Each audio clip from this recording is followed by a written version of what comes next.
ካልጨበጠ በቀር ሜሎስ ወይም ክብሪት በተተበተበ ቆሞ በድር ቅሪት አይደራደርም ዝንብ ከሸረሪት። ሜሎስ ይስማዕከ ወርቁ።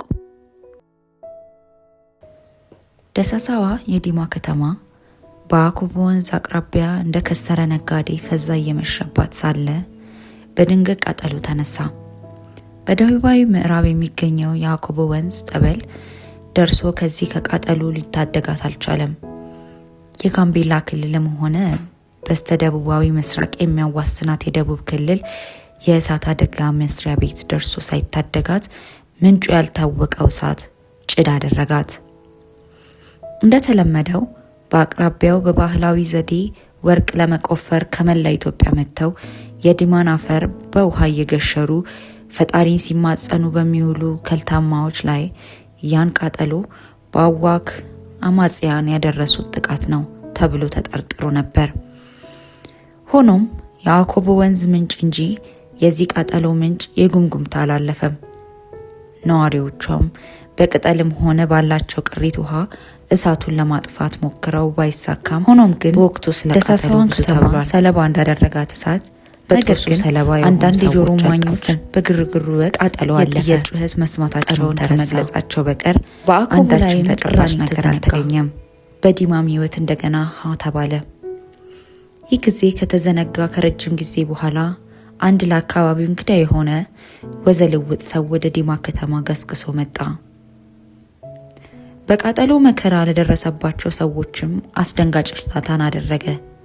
ይባስ ብሎ በዚህ ወቅት በህዝቡ ለተጎዱ ሰዎችና ለአንዳንድ የወርቅ ማዕድን ቆፋሪዎች ተንሰቅስቆ በማልቀስ የህይወት መድህን ዋስትና እንደገባላቸው ተናግሮ ሲያበቃ ለዘመዶቻቸው ጠቀም ያለ ገንዘብ አበርክቶ ተመለሰ። ኦጋዴን ሶማሌ ከዓመታት በፊት በሞቃታማዋ የጎዴ ከተማ በመንፈቀ ሌሊት ቁጥራቸው ያልታወቀ ሰዎች ተገድለው አስክሬናቸው ከተማዋን ሰንጥቆ የሚያልፍ አውራ ጎዳና ላይ ተጥሎ ተገኝቶ ነበረ። እንደተለመደው የኦጋዴን ነጻ አውጪ ግንባር ተወነጀለ። ነገር ግን ከፍተኛ የፌዴራል መንግስት መርማሪ ተልዕኮ ይህንን ማረጋገጥ አልቻለም። የኦጋዴን ነጻ አውጪ ግንባርም ኃላፊነቱን አልወሰደም። ከወራት በኋላ አንድ ወዘልውጥ ሰው መጥቶ ለሟች ቤተሰቦች ፈጣሪ መጽናናቱ እንዲሰጣቸው እየተመኘ አብሮ ጫት ሲቅም ሰንብቶ ተመለሰ። ይሁን እንጂ ካጽናናቸው ቤተሰቦች ውስጥ ጥቂቶቹ አስቀድሞ በሞት ለተለዩ ወገኖቻቸው የህይወት መድን ዋስትና የገባላቸው ይገኙበት ነበር።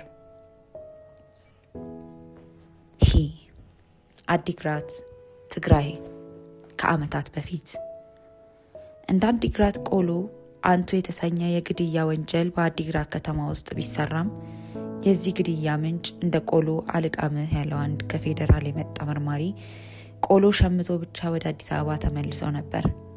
እንደ ገብስ እሸት ባልታወቀ መዳፍ ታሽተው በጥይት ብረት ምጣድ በተለያዩ ጊዜያት የተቆሉ ሟቾች ግን እንደ አዲግራት ቆሎ ተቅመው ተዘግነዋል። ያስታወሳቸው ከተረሱ በኋላ በተለያዩ ስፍራ የሚገኙ የሟች ቤተሰቦችን አጽናንቶና ገንዘብ ሰጥቶ የተመለሰ አንድ ጠና ያለ የመሀል ሀገር ሰው ነበር። ወረታ አማራ ከዓመታት በፊት አስረሽ ምቺው በሚመታበት አንድ ጠላ ቤት ውስጥ አንድ ምንጩ ያልታወቀ ጠብ ተነስቶ ምድረ ጠጪ መቃመስ ጀመረ። በዚህ ብጥብጥ ውስጥ ነገሩ ያልገባቸው የፎገራና የውዶ ባላገሮችም ተሳትፈውበት ነበር። ጠቡ እየሰፋ ሄደ። አቅጣጫውን በመሳት ከጎረቤት ወደሚገኝ አንድ የተከበረ ሰው ቤት ተዛመተ። ይህን ቀውጢ ጠብ የሰማው ጎረቤት ሰውዬ ሊገላግል ሲወጣ ራሱ ተገላገለ። ቀጥሎ ባለቤትና ልጆቹ። ይህ ከሆነ ከወራት በኋላ አንድ ያልታወቀ ሰው ወደ ወረታ ከተማ መጥቶ ቀሪ ሴት ልጁን እንባ እየተናነቀው ካጽናናና የአባቷ የልብ ጓደኛ መሆኑን ከተናገረ በኋላ ለውድ ጓደኛውና ለቤተሰቦቹም ከዚህ በፊት የህይወት ዋስትና እንደገባላቸው በመንገር ገንዘቡን በአቅራቢያ ከሚገኝ የኢንሹራንስ ኩባንያ ቅርንጫፍ ሄዳ እንድትወስድ ሰነድ ሰጥቷት እያዘነ ተመለሰ። አሶሳ ቤንሻንጉል ጉሙዝ ከዓመታት በፊት። አቶ ባሪ አብዱ በስነ ምግባሩ አንቱ የተባለ ወርቅ ቆፋሪ ቢሆንም አንድ ያልጠበቀው እክል ገጥሞት ነበር ከርቸሌ የተወረወረው። እክሉ ሌላ ሆኖ ሳይሆን በባህላዊ መንገድ ወርቅ በሚቆፍሩ ወጣቶች ላይ አሰቃቂ ግድያ ፈጽመሃል በሚል ነበር። ይህ ከሆነ ከአያሌ ወራት በኋላ ለሟች ቤተሰቦች አንዳንድ ኢትዮጵያ ውስጥ የሚገኙና የህይወት ዋስትና የሚሰጡ የኢንሹራንስ ኩባንያዎች ክፍያዎችን ትርጓሜው ከግዕዝ ቋንቋ ተወርሶ ነገ ማለት የሆነውና ጌሴም የተሰኘው የኢንሹራንስ ኩባንያ ሲቋቋም አንድ ከፍተኛ የአክሲዮን ድርሻ ያለው ግለሰብ የሚቀጥለውን ሲናገር የማያባራ ጭብጨባ አጅቦት ነበር። እኔ ለመኪኖቹ የሶስተኛ ወገንም ሆነ ያኛውን ኢንሹራንስ ገብቼላቸዋለሁ። እስካሁን ከአንድም ግዑዝ አካል ጋር ተጋጭተው አያውቁም። በእርግጥ አንዳንድ በግልግል የምናልፈው የመኪና ጭረት ሊያጋጥም ይችላል። ይሁን እንጂ አንድም ቀን ወደ ኢንሹራንስ ኩባንያ ሄጄ አሰሩልኝ ብዬ አላውቅም። ነገር ግን አንድም ቀን በዚህ ግዑዝ መኪኖች ላይ እርግጠኛ ሆኜም አላውቅም። በአሽከርካሪ ስህተትም ሆነ በመንገድ ስህተት አሊያም በሌላ ምንጭ ባልታወቀ ስህተት ወደ አመድነት ሊለወጡ ይችላሉ። ያኔ ወደ ኢንሹራንስ ኩባንያ ሄጄ ዋስትና በገባሁላቸው መጠን ክፍያዬን መጠየቄና ሁኔታውን ታይቶ ክፍያዬን መቀበል አይቀርም። ይህን ስል የህይወት አልባ ኢንሹራንስ ቢዝነስ አያዋጣም ማለት አይደለም። ማለት የፈለኩት ለግዑዝ አካል ዋስትና ከምንገባ እንቁ ለሆነው ኢትዮጵያ ዋስትና እንገባለትን ነው። አሁንም ጭብጨባ አቋረጠው። ማለት የፈለኩት ለምን ለኛ ዋስትና ይገባልንም ነው። መኪና ሲጋጭ ኢንሹራንስ ያሰራዋል። እኛ ስንታመምስ? መኪና ሲገለበጥ፣ መርከብ ሲሰምጥ፣ ሸቀጥ ሲዘግጥ፣ ማሽን ሲቀልጥ፣ ቤት ሲቃጠል፣ አዝመራ በቃጠሎና በአንበጣ ሲወድም ኢንሹራንስ ይከፍላል። እኛ ስንሞትስ? ለሰው ህይወት ያልተገባ ዋስትና የምን ዋስትና ነው? ለምሁራን አእምሮ ዋስትና ሊገባ ይገባል። ለባተሌዎች ጉልበት ዋስትና ሊገባ ይገባል። ለወታደሮች ህይወት ሳይቀር ዋስትና ልንገባላቸው ይገባል። ህይወት ሰው ሲሞት ወደ መቃብር ለመጎተት ውድ የአስክሬን ሳጥን ለመግዛት ለምን እንሮጣለን? ለምን ለትምህርቱ፣ ለጤናው፣ ለሞቱስ ቢሆን ለምን ዋስትና እንገባለት? በዚህ መሃል አንድ ሰው ተነስቶ ተናጋሪውን ሰውዬ አስታቀረው። ምንድነው ዋስትና የምትለው? የሰው ልጅ ህይወት የገንዘብ ዋስትና ሊገባለት አይገባም አለ። ጆሮ እንደተሰጠው ሲረዳም ሂድና እያንዳንዱን ኢትዮጵያዊ ጠይቅ፣ ዋስትናዬ የመድህን ኩባንያ ሳይሆን መድኃኔዓለም ነው ይልሃል ብሎ እጁን አወናጭፎ ተቀመጠ። በእርግጥ አለ ተናጋሪው ሰውየውን በጥሞና አዳምጦ እስኪቀመጥ ከጠበቀ በኋላ፣ በእርግጥ ለሁላችንም ዋስትናችንና የህይወታችን ባለቤት መድኃኔዓለም ነው። ይህንንም አልተቃወምኩም። ይሁን እንጂ ኢየሱስ ክርስቶስ ለዘላለማዊ ህይወታችን በደሙ ዋስትና ሰጥቶን ተመልሷል። እርሱ የገባልንን ዋስትና ሞት የማይሽረው ከሞት በኋላ የሚገኝ ነገር ነው። በዚህ መሃል አንዳንድ ሰዎች ሳቅ አመለጣቸው።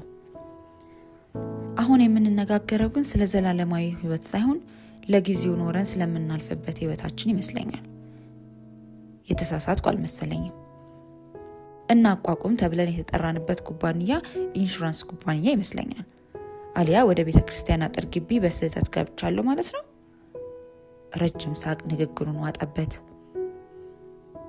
ሳቁን ሳይስቅ አሳለፈና ቀጠለ። ለማለት የፈለኩት የመግለጽ ችግር ከሌለብኝ በቀር ለቁሳዊ ነገር ዋስትና ሲገባ ለምን ለኛ ዋስትና አይገባም ነው። ምክንያቱም ኢትዮጵያ ውስጥ 90 ሚሊዮን ሰው እንጂ 90 ሚሊዮን መኪና የለም። በእርግጥ ቶሎ እየሞተ ኢንሹራንስ ኩባንያችን እንዳያከስር ማስተማር ያለብን ጤናውን እንዲጠብቅ፣ ዜብራ ይዞ እንዲሻገር፣ ለሞት ከሚዳርጉ አደጋዎች ሁሉ እንዲርቅ፣ ከአስከፊ በሽታዎች ራሱን በኮንዶምና በጸሎት እንዲጠብቅ ወዘተረፈ ነው።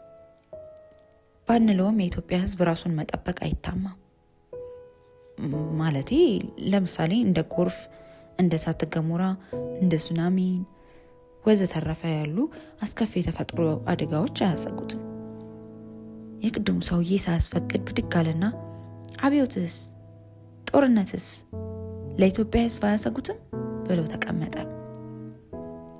ይቅርታ፣ እኔ ማወራው እንደ ፖለቲካ ተንታኞኝ ሳይሆን እንደ አንድ ተራ ግለሰብ ነው። በሌሎች ሀገሮች ተሞክሮ እንዳየነው የህይወት መድህን ዋስትና እጅግ አዋጭ ቢዝነስ ነው። አዋጭ ብቻ አይደለም፣ ወደር የሌለው ቢዝነስ ነው። አመሰግናለሁ። የማያባራ ጭብጨባ።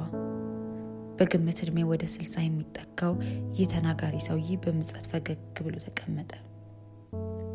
ጥቂት የህይወት መድህን ዋስትናን የሚመለከቱ ጥናታዊ ጽሑፎች ቀርበውና አያሌ ንግግሮች ተደርገው ስብሰባው ተጠናቀቀ። ከወራት በኋላም በኢትዮጵያ ብሔራዊ ባንክ መልካም ፍቃድ በ101 የአክሲዮን ባለድርሻ ቱጃር አባቶችና ቁጥሩን ለመጥራት ድሃ በማይደፍረው ረብጣ ገንዘብ መነሻ ካፒታል ጌሲም የተሰኘው የኢንሹራንስ ኩባንያ ተቋቋመ።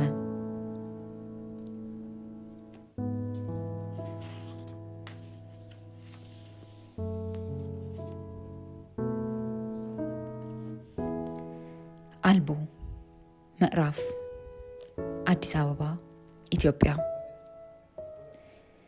ዳኛ ናጌብ በቃሉ ያየውን ለማመን ተስኖታል። እጁ ከመንቀጥቀጡ የተነሳ የሚያሽከረክረውን ነጭ ኮሮላ መኪና መሪ ለመያዝ እንኳን አቃተው።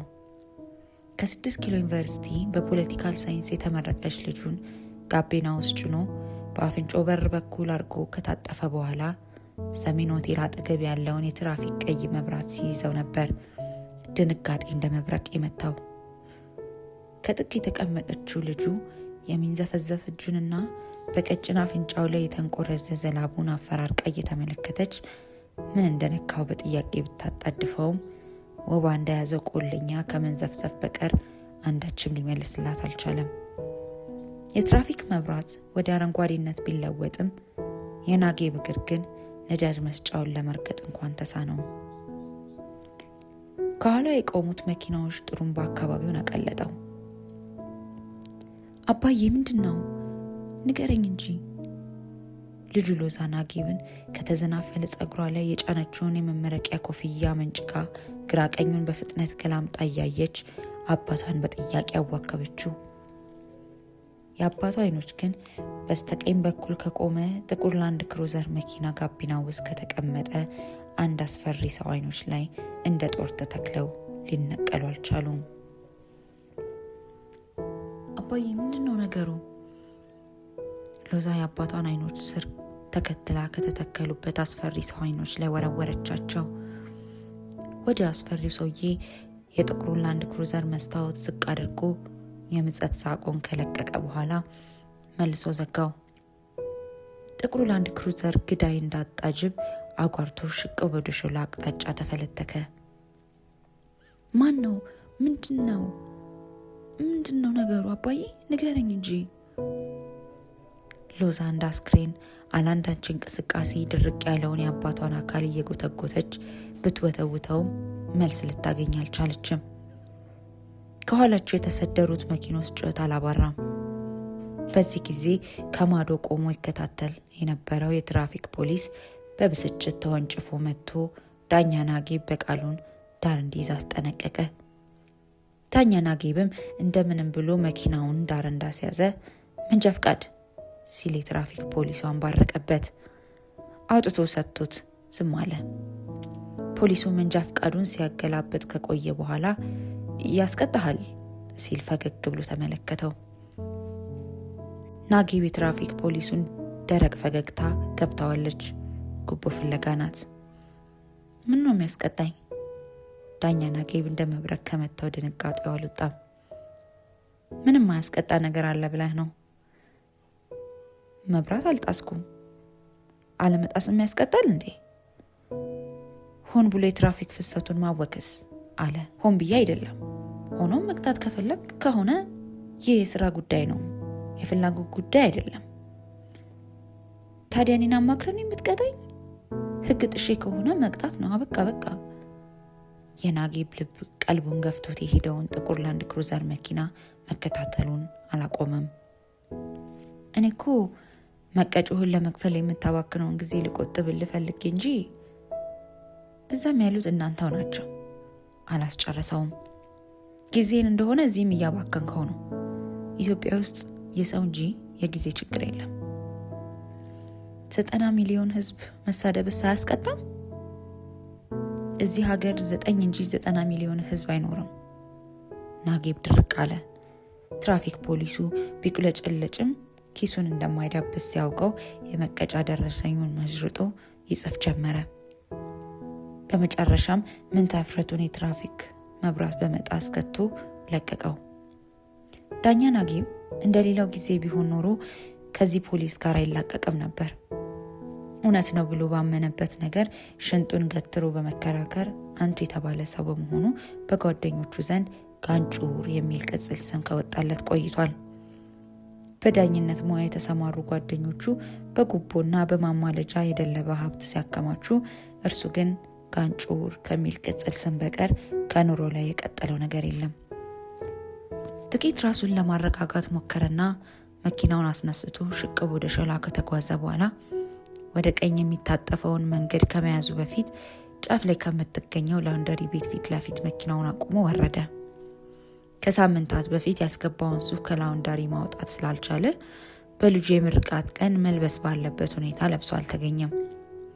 ገብቶ ልብሱን ደርሶ እንደሆነ ቢጠይቅም ዛሬ የሚጠበቀው ታጥቦ የታሸገ ልብስ ሳይሆን የለመደው መልስ ነበር። ምንም ሳይናገር ወደ መኪናው ተመለሰ። አልደረሰም? ሎዛ ምንነቱን ካልተረዳችው የአባቷ ድንጋጤ ሳትወጣ ጠየቀችው። አልደረሰም አለ ናጌብ መኪናውን ሞተር እየቀሰቀሰ። አልደረሰም አለ ናጌብ መኪናውን ሞተር እየቀሰቀሰ። ውሃ የለም፣ መብራት የለም፣ ልብሱም አልደረሰም። ወደ ቀኝ ከታጠፈ በኋላ የዘበኛ ሰፈርን አልፎ ችሎት አደባባይ እንደተሻገረ ቅድም አልፎት የሄደው ጥቁር ላንድ ክሩዘር ከኋላው እንደ ፈረስ እየጋለበ መጥቶ ቀደመው። ምንድነው አባዬ? ለምን አትነግረኝም? ሎዛ አባቷ ላይ ባልገባት ስሜት አፈጠጠች። ዳኛ ናጌብ ችሎት አደባባይን ተሻግሮ ከሚገኘው ቤቱ በር ላይ እንደደረሰ መኪናውን አቁሞ ወደ ልጁ በዝግታ ዞረ።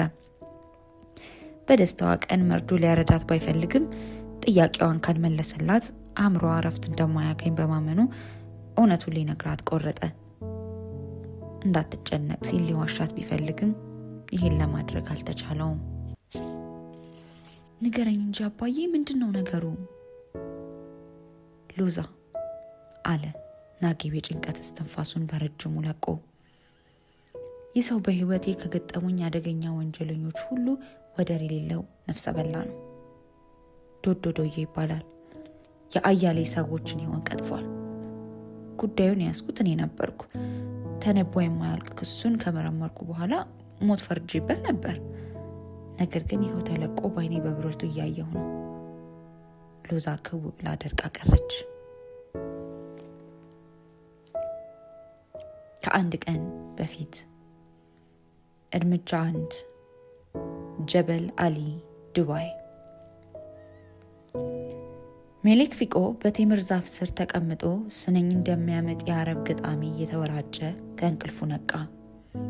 የተንቀሳቃሽ ስልኩ ጥሪ ባያናጥበው ኖሮ በቅርቡ ከተዋወቃት ቆንጆ ልጅ ጋር በህልሙ ፍቅር እየሰራ ነበር። ህልሙን ያቋረጠውን ጥሪ አጥብቆ እየተራገመ ቢሆን እየተነጫነጨ መነሳቱ አልቀረም። እንደምንም አይኑን ሞዥቆ ቁርጥት እንደያዘው ጥጃ የሚንፈራፈር ስልኩን ተመለከተው። በተንቀሳቃሽ ስልኩ ጠፍ ሜዳ ላይ የሚታየው ቁጥር ከኢትዮጵያ የተደወለ መሆኑን ያሳብቃል። አዲስ አበባ ውስጥ የተዋወቃትና ልቡ በፍቅር የነደደላት ልጅ ድምፅ ከወዲያኛው እንዲመለስለት በመጓጓት ተስገብግቦ በማንሻ ቁልፉ ተረክ አድርጎ ከፈተው። ሄሎ አለ በጎረነነ ባደረ ድምፅ እያፈረ፣ ያደረ ድምፁ እንደማይመጥናት በማሰብ እንደሱ ለዛቸው የውበት ንግስት ለስርቅርቅ ድምጿ በሚመጥን ቃጭን ለዛ እንጂ ክሩ እንደዛለ በገና በጎለደፈ ድምፅ ማናገር አልነበረበትም ነበር። ሆኖም ድምፁ እንደ አቦል ቡና ጠርቶ እንደ ቶና እስኪቀጥን የመጠበቅ አቅም አልነበረውም። ነገር ግን የጠበቀው ሌላ ድምፅ ነበር፣ የወንድ ድምፅ። አሁኑኑ ውጣና ወደ ኢትዮጵያ ተመለስ ብሎ ሰላምታ ያላስቀደመው ድምፅ ትዕዛዝ መስጠቱን ቀጠለ። አብዱል ከሪም አልባራኪ የተቆረጠልህን የአውሮፕላን ትኬት ይዞ ኤርፖርት እየጠበቀ ነው፣ ፍጠን የአባቱ ድምፅ ነው። የፊቆዶሬ እንዲህ አባዬ፣ የመጣሁት እኮ የአመት ፍቃድ ጠይቄ ነው። ገና እኮ 1 ሳምንት እንኳን አልሞላኝም። ምንድነው ነገሩ?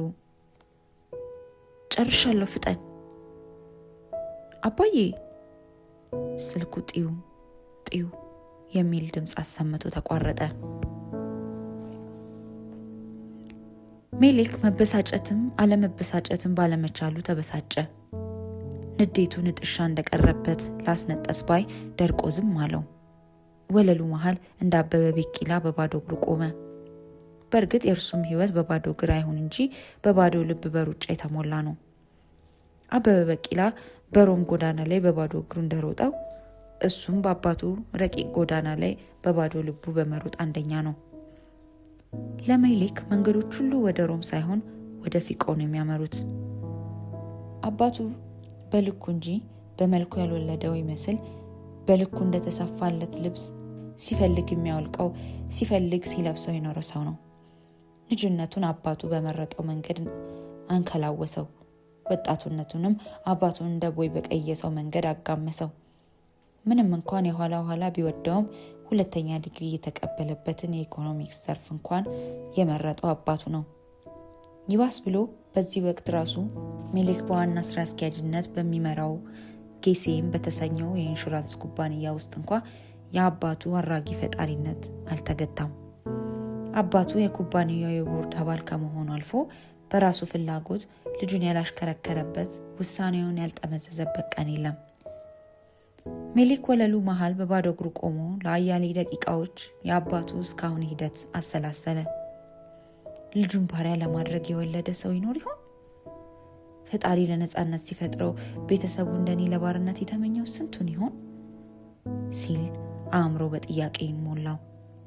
የአባቱን ድርጊቶች ሁሉ ሲገመግማቸው ይበልጥ እየበገነ እየተከነ መጣ። ደውሎ አልመጣም ለማለት የስልኩን ቁልፎች ከመጫን ሌላ ጥያቄዎች አእምሮን ወጠሩት። መልሶ ተወውና እንደገና ማሰላሰሉን ቀጠለ። አባቱ የደወለለት ባልታወቀ የስልክ መስመር ነው። ምናልባት የተፈጠረ ችግር ይኖር ይሆን ሲልም አሰበ። ለአባቱ ብቸኛ እንደመሆኑ የአንድ የአባቱ ስሜት ቆነጠጠው። ምንም እንኳን አባቱ በራስ መንገድ ብቻ እጣ ፈንታውን ሲጎትታት ቢኖርም ብቸኛ ልጁ እንደመሆኑ መጠን አልፈርድበትም የሚል የይቅርታ መንፈስም አደረበት።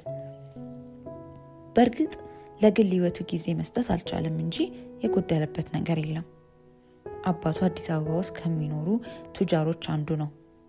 እንደ ግል መከታውና ጋሻው ይቁጠረው አይቁጠረው ባያውቅም በተንጣለለው የአባቱ ግቢ ውስጥ የግል ቪላ ቤት አለው። ራሱን እንደ ቁም እስረኛ አሊያም እንደ ለማዳ አንበሳ ከመቁጠር በቀር አዲስ አበባ ውስጥ ከሚነዱ ውድ መኪኖች ውስጥ የሚካተቱ 2 የቅንጡ መኪኖች አሉት። ሆኖም ይህ ሁሉ ህይወት ሊዘራለት አልቻለም። እንደ ኢኮኖሚስትነቱና እንደ ራሱ ሲያስብ ዱባና ቅል ለየቅል ይሆንበታል። ይህን ሲያሰላስል ከቆየ በኋላ ከትውስታ የተወረወረ የድንጋይ ምርግ አረፈበት። በቅርቡ የተዋወቃትና ለህይወቱ አንድምታ ትርጉም የሰጠችውን ልጅ የምርቃ ስነስርዓት ትዝ አለው። አባቱ ወደ አዲስ አበባ እንዲመለስ ባያዘውም በራሱ ለመመለስ እንደ ሰጋር ፈረስ ልቡ ይንጠው ጀመረ። ወዲያውኑ የተንቀሳቃሽ ስልክ ቁልፎቹን ይጨቋቁን ጀመር። መጥሪያውን ተጭኖ ስልኩን ከጆሮ ለገተው። ጢጥ The person you're trying to reach is not available. Please try again later. ጢጥ ጢጥ ጢጥ ስትል የእስያ ቅላጼ ያላት ኦፕሬተር በአረብኛና በእንግሊዝኛ እያፈራረቀች ወረደችበት። አሁንም ደጋግሞ ሞከረ። ይቅርታ፣ የደወሉላቸውን ደንበኛ ለጊዜው ማግኘት አይችሉም። እባክዎ እንደገና ይሞክሩ። ሜሌክ በኢትዮጵያ ግንኙነት መረብ እርር ድብን ብሎ ንዴቱን ያስታግስለት ይመስል የሌሊት ልብሱን አውላልቆ ወደ ገላ መታጠቢያ ክፍሉ ገባ። ገላውን ተለቃልቆ ሲያበቃ እንደ ሁልጊዜውም ቀለል ያለ ልብስ ከለበሰ በኋላ ቤቱን ከኋላው ቆልፎ ወጣ። ከመሃል ከተማው ወጣ ብሎ በሚገኘው ጀበል አሊ ተብሎ በሚታወቀው በዚህ መንደር ውስጥ በተንጣለለ ቦታ ላይ የተሰራው ይህ እጹብ ድንቅ መኖሪያ ቤት ከ5 ዓመት በፊት አባቱ ያሰራው ነው። ዱባይን እንደ ዋና ከተማቸው ከሚቆጥሯትና በዓለም ዙሪያ ከሚገኙ ባለሀብቶች አንዱ ነው አባቱ ፊቆ ዱሪ። በመሆኑም የዱባይ አየር ጠባይ ምቹ በሚሆን ጊዜ እየመጣ በዚህ በተንጣለለ ግቢ ውስጥ ያሳልፋል። በግቢ ውስጥ አትክልቱን የሚኮተኩቱና ቤቱን የሚጠብቁ ፓኪስታኖች ሲኖሩ ከሜሌክ በቀር ማንም ሌላ ኢትዮጵያዊ ዝር አይልም። ፊቆ በጀበል አሊ መንደር ውስጥ ቤት እንዳለው ማንም ኢትዮጵያዊ እንዲያውቅበት አይፈልግም።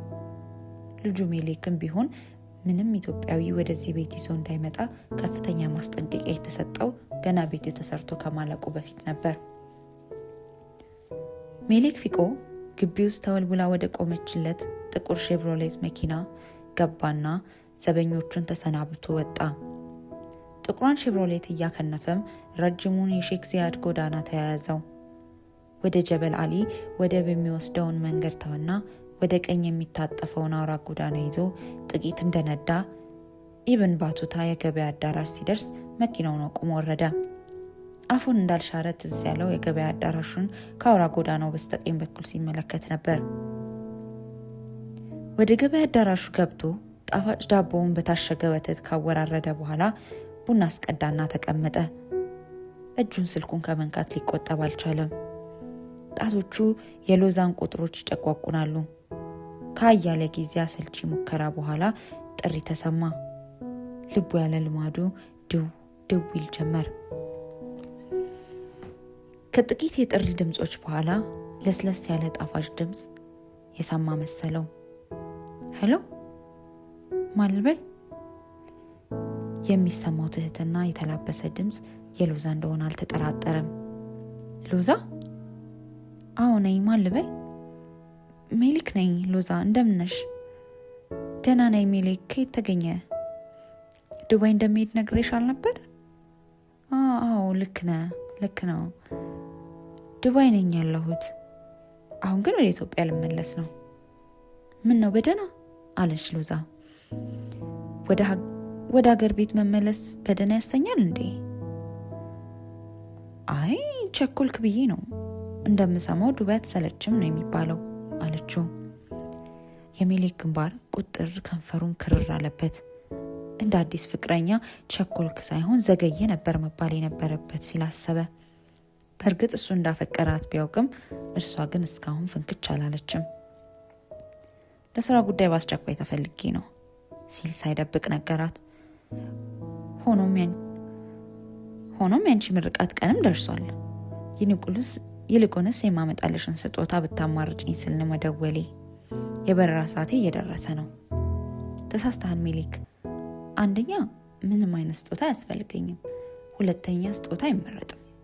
ስጦታዋን የመረጠች የመጀመሪያ ሴት ልታስብላኝ ነው? ይቅርታ አለ አይደል የማወራ ባጣ ነው ማለቴ። ሜሌክ ተንተባተበ። የምታወራው ካጣ ስልኩን ዝጋው። ቃል ማማጥ አያስፈልግም ማለቴ በረራ እንዳያመልጥ ሜሌክ። ሎዛ ወዬ፣ አንድ ነገር ብዬ ስልኩን ብዘጋው ቅር ይልሻል? የፈለግከው ማለት ትችላለህ። አፈቅርሻለሁ። መብት ነው። የፖለቲካል ሳይንስ ተመራቂ ተማሪ መሆንሽን አውቃለሁ። መልስሽ ልክ አይደለም ባልልም ልክ ነው ብዬም ለመቀበል ግን ያዳግተኛል። መቀበልም አለመቀበልም መብት ነው። ልዋሻ አልሻም። ይቅርታ ጨቀጨኩሽ መሰለኝ። ኢትዮጵያ መጥቼ እስካይሽ ግን ቸኩያለሁ።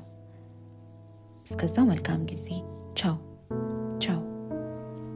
ስልኩን እንደዘጋው ያልጠየቃት ጥያቄ ትዝ አለው። የጫማ ቁጥሯ፣ የወገብ ቁጥሯ ወዘተ። እንደገና ለመደወል ቢያስብም ሀፍረት ቢጤ ቆነጠጠውና ተወው። ወገቧን ለማስታወስ ሞከረ። ቀጭን ነው። በመሆኑም ለመገመት ሞከረ። ከግምት ይልቅ 3-4 ቁጥሮች ያላቸውን ልብሶች ለመግዛት ወሰነ። ጫማዎቿንም እንደዛው። ሽቶዎችንና ጌጣጌጦችን ግን በራሱ ምርጫ ሊገዛ ወደደ። ሜሌክ ጊዜ ሳያጠፋ የስጦታ እቃዎቹን ሸምቶ ከቀረቀበ በኋላ መኪናውን አስነስቶ የሼክ ዚያድ አውራ ጎዳናን ይዞ ውሃ በመሰለው አስፋልት ላይ እንደ ጥይት ይወነጨፍ ጀመር። ከፋርስ ባህረ ሰላጤ በስተደቡብ ምስራቅ የምትገኘው ዱባይ ከሰባቱ የተባበሩት አረብ ኤሚሬትስ ከተሞች አንዷ ውቧ ከተማ ናት። ዋነኛ ገቢዋ ከቀረጥ፣ ከቱሪዝምና ከሪል ስቴት የሚገኝ ሲሆን ከ1960ዎቹ ወዲህ የተገኘው የነዳጅ ሀብት ከገቢዋ ከ5% በታች የሚሸፍንና እዚህ ገባ የማይባል ነው። ከዛ ይልቅ ከዓለም ረጅሙ ሰማይ ጠቀስ ህንፃ ቡርጅ ካሊፋን ጨምሮ በሌሎች ሰማይን በሚታከኩ ፎቆቿ ውስጥ የሚርመሰመሱት ነጋዴዎችና የደቡብ እስያ ርካሽ ጉልበት የገቢ ምንጮቿ ናቸው። በዓለም ዙሪያ የሚገኙ ባለሀብቶችና ታዋቂ ሰዎች በዚህ ሉዓላዊት አብረቅራቂ ከተማ ለመዝናናት የሚያወድሙት ገንዘብ የጀርባ አጥንቷ ነው። ዱባይ የገባ ገንዘብ መውጫ የለውም። አንዳንዶች እንደሚሉት ዱባይ የሚለው ስያሜ ራሱ ገንዘብ ማለት ነው። ታዋቂ ገጣሚ ዮቢያድ ከመቆርቆሯ በፊት የነበረውን የአንበጣ መንጋ በማስታወስ ኩባ ኩባ ሲል ይጠራታል። የአንበጣ ልጅ ማለቱ ነው። አሁን ግን ዱባይ ውስጥ የሚርመሰመሰው ገንዘብ አምጣ እንጂ አንበጣ አይደለም። ይህ እንዲሆን ደግሞ በህዝብ ዘንድ በአንጻሩ ተቀባይነት ያለው መንግስት የዘረጋው ቀጥተኛና ምቹ የሆነ ስርዓት ነው። በቁፋሮ የተገኙት ጥንታዊ ከተሞች ከክርስቶስ ልደት በፊት ከ8000 ዓመት ዓለም ጀምረው የምስራቁና የምዕራቡ ዓለም የግብይት ማዕከል እንደነበሩ እስልምና ከመግባቱ በፊትም አሁን ሜሊክ በስተግራ በኩል ትቶት የሚያልፈው ጁሜራ ተብሎ የሚጠራው አካባቢ ባጂር የሚባል ጣዖት የሚያመልኩ ጎሳዎች ይኖሩባት የነበረችው ዱባይ የኋላ ታሪኳ ተረት ይመስላል። በር ዱባይ በሚባለው አካባቢ ጠርቀም ብለው ዘመናዊ ኑሮ ለመኖር የሞከሩ ጎሳዎች በ1841 ዓ.ም ፈንጣጣ ፈጅቷቸው የተረፉት አሁን ሀበሻ ወደሚበዛባትና ዴራ ወደ ተባለው አካባቢ ሸሽተው እንደገና ከትመው ነበር። ሆኖም በ1894 ዓ.ም በተነሳ ቃጠሎ ዴራ ወደ አመድነት ብትለወጥም የአሁኗን ዱባይ እንደ ጸደይ አበባ እንደ ገፍ ከመፍካት አላገዳትም። የተባበሩት የአረብ ኤሚሬቶች አንድነት ውጤት ከብልጽግና አልፎ ለሌሎችም ድሎት ሆኗል። ከ1833 ዓ.ም ጀምሮ በአልማክተም ንጉሳዊ ቤተሰቦች የምትመራው ዱባይ ህዝቦቿ የፌዴራሉን ብሔራዊ ሸንጎ ሹሞች ከመምረጣቸው በቀር አስተዳደሯ ፍጹም ሞናርካዊ ነው። ከአጠቃላይ ነዋሪዎቿ ውስጥ 10% የሚሆኑት ብቻ የአካባቢ ተወላጅ አረቦች ሲሆኑ ቀሪዎቹ 90% የሚሆኑት ግን መጤዎች ናቸው። ሜሊክ ፊቆ ከሀገሩ መንገድ አንጻር ሰማይና ምድር የሆነውን የዱባይን መንገድ እያነጻጸረ በሼክ ዚያድ ጎዳና እየከነፈ ነው። ቅናት እንደ ዱባይ ሙቀት እየወበቀው በስተግራ በኩል ቡርጅ አልአረባን፣ ጁሜራ ቢች ሆቴልን፣ በስተቀኝ በኩል ኤምሬት ሞልን፣ ቡርጅ ካሊፋን፣ ፋይናንሻል ሴንተርን፣ ወርልድ ትሬድ ሴንተር የመሳሰሉት ሰማይ ጠቀስ ፎቆች ስር እየከነፈ በአልሪጋ በኩል ታጥፎ ዱባይ ኢንተርናሽናል አየር ማረፊያ ዱብ አለ። የአባቱ ተላላኪና የዱባይ ወኪል የሆነው አብዱል ከሪም አልባራኪ ኢትዮጵያ የሚያደርሰውን የአውሮፕላን ትኬት ይዞ ሲንጎራደድ አገኘው። ስለዘገየም ብቻ ሳይሆን ከአብዱል ከሪም አልባራኪ ጋር የማውራት ፍላጎት ስላልነበረው ትኬቱን የመቀማት ያህል ከእጁ ላይ ላፍ አድርጎ የመኪናውን ቁልፍ ሰጥቶት ሻንጣውን እየጎተተ ወደ ተርሚናሉ ገባ። ወደ አውሮፕላኑ የመጨረሻ ገቢ እርሱ ነበር። ወንበሩን ለመፈለግ በእጁ ላይ የቀረውን ካርድ ተመለከተው። የበረራ ቁጥር EK723፣ የወንበር ቁጥር 37K፣ ክፍል ኢኮኖሚ ክላስ። ትኬት አልቆ ነበር ማለት ነው ሲል አሰበ። አባቱ በፍጥነት ባይፈልገውና ትኬት ባያልቅ ኖሮ በተንደላቀቀው የቢዝነስ ክላስ እንጂ የኢኮኖሚ ክላስ ትኬት እንደማይቆረጥለት ያውቃል። ሆኖም አዲስ አበባ የመድረስ እንጂ በቢዝነስ ክላስ የመንፈላሰስ አቅድም አልነበረውም። ግዙፍ አውሮፕላን አንጎብኩቦ ከተነሳ በኋላ አፍንጫውን ወደ ኢትዮጵያ መልሶ ሰማዩን እየከፈለ ሲከንፍ የሜሊክ አእምሮ ደግሞ አባቱንና በሎዛ ሀሳብ ይከንፍ ጀመረ። ለምን በአስቸኳይ ፈለገኝ? ሎዛ ስጦታዬን የፍቅር ጥያቄ ለመቀበል አሻፍረኝ ትለኝ ይሆን?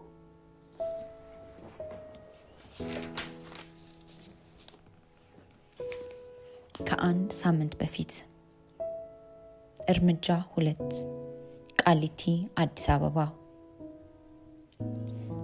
ዶዶ ዶዮ ከእስር የተለቀቀበትን ደብዳቤና ሻንጣውን ይዞ ወደ እስር ቤቱ በር በፍጥነት እያመራ ነበር። አላስችለው ብሎ እንደገና ቆመና ለሶስተኛ ጊዜ ደብዳቤውን አነበበና ፈገገ። ከሰል ከመሰለ ወፍራም ከንፈሩ ስር ቀይ ድዱ እንዳደረፍም ግልብጥ አለ። ፈገግ ያሰኘው ነፃ የወጣበትና ይግባኝ ተጠይቆበት በከፍተኛ ፍርድ ቤት የማይነበብ ፊርማ የተሰጠው የአርነት ወረቀት ነበር። ጽሑፉ ይባስ ብሎ በመልክ መመሳሰል ምክንያት በስህተት እንደታሰረ ይገልጽና አሁን ግን ትክክለኛ ወንጀለኛ ስለተገኘ መለቀቁን ያበስራል። ይህ ብቻ አይደለም፣ ይቅርታም ይጠይቃል። በስላቅ ግንባሩን ወደ ላይ ሊሸመጥጠው ጭካኔውን የሚጠቁሙ የግንባር ላይ መስመሮች እንደ ሸረሪት ድር ተጠላለፉ። ደስታ ራሱን ሲወራው ከእድሜው ሳይሆን ጠንቶበት የኖረው የቂም ቁርሾ ከአጥንቱ ድረስ ስብ ያወጣው ይመስል ሀጫ በረዶ ሽበቱ እንደ ጃሩት እሾ ቆመ። ነጭ ጢም እንደ ዳዋ ከዋጣው ሙዳ ከንፈሩ በላይ ያሉት ሰፊ የአፍንጫ ቀዳዳዎች እንደ ጅብ ገደል ተከፍተው የሚያወጡት ትንፋግ ፊቱን ሳይቀር እንደ በረሃ ረምጫ ገረፈው። ሲሚንቶ ያነሰው የግድግዳ ግርፍ የመሰለ ፊቱ በደስታ እየፈካ አርነት የወጣበትን ወረቀት ደጋግሞ ተመለከተው። ዶዶ ዶዮ ይቅርታውን ለሶስተኛ ጊዜ ተቀበለ። በእርሱ ምትክ የታሰረው ሰውዬ ለመጨረሻ ጊዜ ይግባኝ ጠይቆ ሳለ ፍርድ ቤት በቀረበበት ቀን አይቶታል። ቁርጥ ራሱን ይመስላል።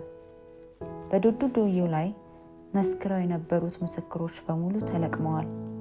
አዲስ እስረኛ ኦካ ኦኬሎ ከጋምቤላ ክልል ዲማ ከተማ ተይዞ ያመጣ ከመሆኑ በተጨማሪ ዶዶ ዶዮ የፈጸመው ወንጀል በሙሉ ከእርሱ ጋር እንዲገናኝ ተደርጎ ተበጅቶ ነበር። ይህ ብቻ አይደለም። በፊቆ ዶሬ የተመለመሉትና የአይን እማኝ የተባሉት ግለሰቦች በመቅረብ ምለውና ተገዝተው እንባ የተናነቃቸው ጭምር መስክረውበታል።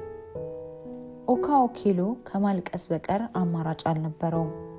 ሞት ተበይኖበት ዶሲ ወደ መዝገብ ቤት ከተመለሰ በኋላ ፖሊሶች እንደ ዶሮ ክንፍና ክንፉን አንጠልጥለው እያንከበከቡ ቃሊቲ ወህኒ ቤት ወስደው ወረወሩት። አይኑ እስኪቀላ እንደ ሴት እያለቀሰ የቃሊቲ በሮች በቀሉ አይኖቹ ፊት ተከረቸሙበት። ዶዶ ዶዮ በእርሱ ቤዛ ይሆን ዘንድ በመልኩና በአምሳሉ የተፈጠረውን ኦካ ኮሌሎን በልቡ እያመሰገነ የነጻነት ወረቀቱን ይዞ ወደ በሩ አመራ። የእስር ቤት ጠባቂዎችን እያመሰገነና ግራና ቀኝ የተኮለኮሉትን እስረኛ ጠያቂዎች እየገፈታተረ ወደ ውጭ ወጥቶ ከነተበ ቡኒ ሱሪው በፍለጋ ያገኛትን እንደ ባልቴት የጎበጠች ሲጋራ ወጣና ወገቧን ቀንጥሶ ጥሎ ቀሪዋን ለኩሶ ከእስር ቤቱ ውጪ ያለውን ዓለም ተቀላቀለ። ዶዶ ከአስፈሪነቱና ከመጣጣነቱ የተነሳ ከስጋ ቤት በር ላይ የተሰቀለ የበሬ ጭንቅላት የመሰለ የራስ ቅሉን ወደ ሰማይ አንጋጦ ደማቋን የጠዋት ፀሐይ በስተ ምስራቅ ተመለከተና በደስታ ፈገግ አለ። ቀዝቃዛውን የጠዋት አየር በሲጋራው ጢስ ያሞቀው ይመስል ደጋግሞ አትጎለጎለበት። ኮፍያውን በእጁ ካንጠለጠላት ትንሽ ሻንጣ አውጥቶ እንደ ጃርቶሾ ከቆመ ነጭ ጸጉሩ ላይ ከደፋ በኋላ የበቀል መስመር ያረሰው ግንባሩን ሸፍኖ ወደ ጎዳናው ተመለከተ። ጥቁር ላንድ ክሩዘር አስፋልቱ ዳር ቆሞ እየጠበቀው ነው። በዝግታ ወደ ቆመው መኪና ተራመደ። ወደ መኪናው ከመጠጋቱ በፍጥነት የጋቢናው በር ተከፍቶ ዋጠው። ቪቫ ዶዶ፣ ቪቫ ዶዶ አለ አንድ የማያውቀው ድምፅ ከኋላኛው መቀመጫ። የሚወደውንና የሚያውቀውን የፊቆ ዶሬ ድምፅ ነበር። ቪቫ ፊቆ ሲል በፍጥነት ወደ ኋላው ዞረው አጸፋውን መለሰ። ቪቫ የኔ ክርስቶስ። ዝምተኛው ሹፌር ጥቁሩን ላንድ ክሩዘር ወደ ጦር ሜዳ እንደሚሰግር ፈረስ ሽምጥ አስጋለበው።